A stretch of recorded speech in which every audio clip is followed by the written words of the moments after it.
Assalamualaikum warahmatullahi wabarakatuh. Sebelumnya di sini saya akan menjelaskan tentang perawatan gangguan sistem persyarafan atau GBS.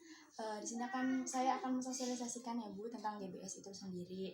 Waktunya itu 10 menit. Apakah Ibu bersedia? Ya. Sebelumnya apakah Ibu tahu tentang GBS itu sendiri? Enggak. Bu. Jadi GBS itu sendiri adalah gangguan yang jarang pada tubuh. Sistem kekebalan yang menyerang pada tubuh. GBS adalah penyakit yang biasanya terjadi 1 atau 2 minggu setelah infeksi virus ringan seperti sakit tenggorokan, bronkitis, atau flu, atau setelah vaksinisasi atau prosedur bedah. Untungnya GBS relatif jarang terjadi, hanya mempengaruhi 1 atau 2 orang per 10.000 orang.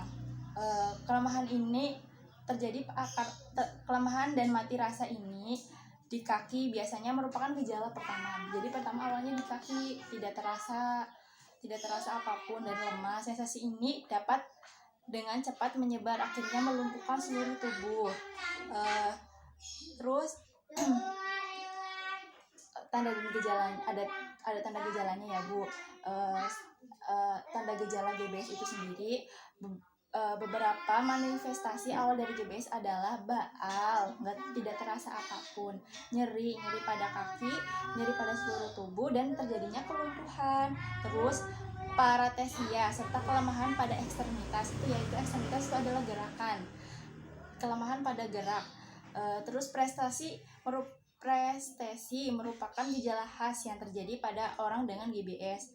Prestesi terjadi dari ekstremitas bawah, dari alat gerak bawah kaki, lalu menyebar ke atas sampai ke leher. Jadi nanti awalnya kaki dulu yang terkena, lalu nanti menjalar ke leher. Penyakit GBS itu Guillain-Barré atau Guillain-Barré syndrome merupakan penyakit yang menyerang hampir seluruh tubuh. Jadi kayak ada kelumpuhan gitu loh Bu dalam seluruh tubuhnya. Tapi diawali dengan gerakan kakinya tidak bisa gerak atau baal, lalu nyeri. Terus ada GBS terjadi secara progresif dan disebut sebagai ascending paralysis. Berdasarkan tahap perkembangan GBS, tanda dan gejala awal masuk ke dalam fase akut, lalu diikuti dengan kelumpuhan yang terjadi progresif. Kelumpuhan yang terjadi meliputi seluruh kelemahan otot motorik dan otot pernafasan. Jadi pernafasan juga terganggu Bu, dan saraf otonom serta sensorik.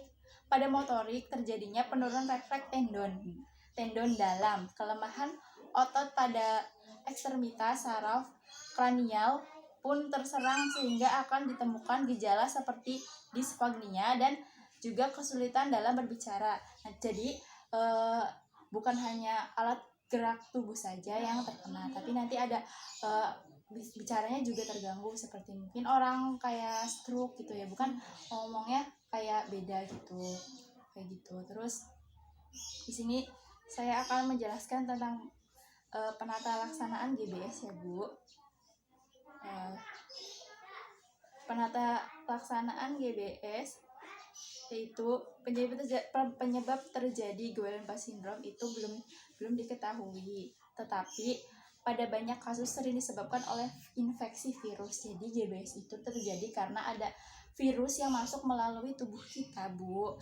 Virus itu merubah sel dalam sistem saraf sehingga sistem imun mengenali sel tersebut sebagai sel asing. Sesudah itu limfosit T yang tersensitisasi dan makrofag akan menyerang myelin. Selain itu limfosit T mengedukasi limfosit B untuk menghasilkan antibodi yang menyerang sebagian virus dari selubung myelin yang menyebabkan kerusakan myelin.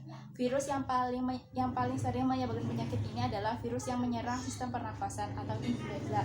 Jadi misalnya ibu terkena GBS itu bisa jadi menyerang sistem pernafasan juga ya Bu. Terus sini saya akan menjelaskan tentang komplikasi GBS. Komplikasi GBS itu ketika tubuh sudah mulai lemah, dari mulai alat ekstremitas bawah seperti kaki ekstremitas bawah seperti kaki dan sampai ke ekstremitas atas kranial otak lalu ke leher. Jadi akan lumpuh tidak akan bisa gerak. GBS itu sendiri berarti terjadi karena adanya virus yang masuk ke dalam tubuh kita ya Bu. Ada yang ditanyakan Bu? Sekarang mulai sesi jawab ya Bu. Tanya jawab, ada yang ditanyakan? Tidak ada. Sudah jelas? Sudah. Jelas. Ya. Kalau gitu terima kasih ya Bu atas waktunya. Kurang lebihnya mohon maaf. Wabillahi taufiq wal hidayah. Wassalamualaikum warahmatullahi wabarakatuh. Waalaikumsalam.